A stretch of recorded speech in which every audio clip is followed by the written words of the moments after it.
Toleransi umat beragama di Indonesia.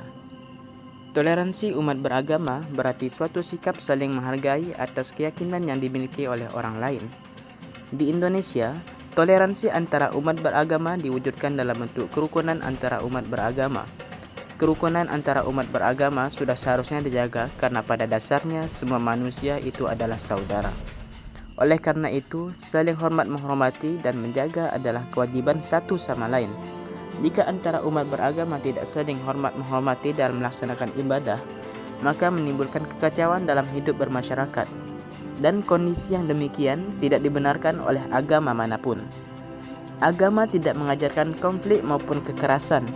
Agama selalu mengajarkan perdamaian dan kerukunan, kearifan serta penuh toleransi. Sebagaimana firman Allah yaitu La ikraha fid din, yang artinya tidak boleh ada kekerasan dalam agama.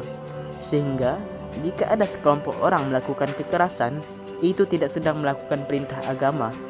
Kalau ada orang mengatasnamakan agama kemudian melakukan kekerasan, itu tidak sedang mengamalkan perintah agama, tetapi hawa nafsunya dan kepentingannya.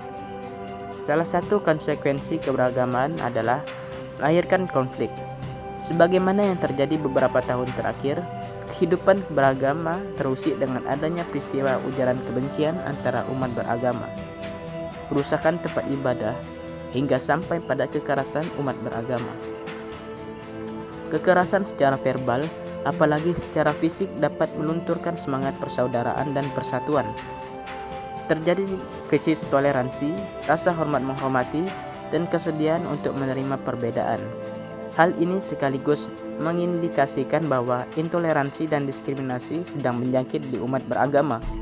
Hal ini menunjukkan bahwa masyarakat Indonesia belum sepenuhnya mampu untuk bersikap toleran terhadap perbedaan agama maupun keyakinan yang ada. Dibuktikan dengan angka pelanggaran kebebasan beragama di Indonesia yang dalam kurun waktu tahun 2016 sampai 2017 yang relatif terus meningkat.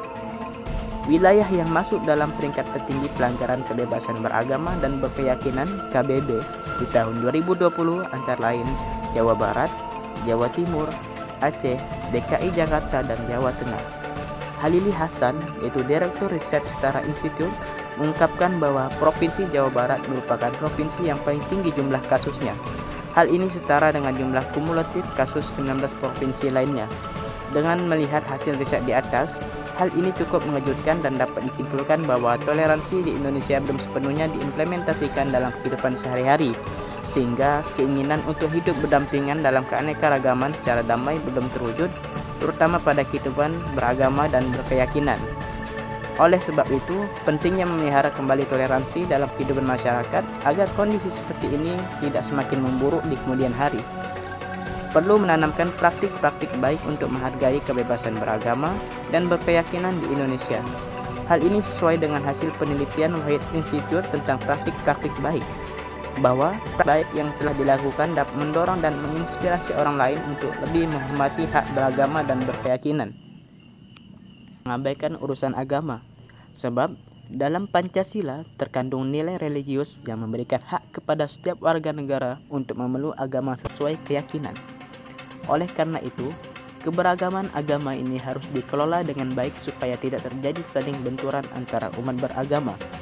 Walaupun hampir 90% warga negara memeluk agama Islam, tetapi semua agama harus diakomodasi kepentingannya secara adil dan seimbang. Hal ini mengatakan bahwa negara harus hadir untuk melaksanakan ketentuan konstitusi tentang jaminan kebebasan beragama atau berkeyakinan sebagai hak konstitusional setiap warga negara.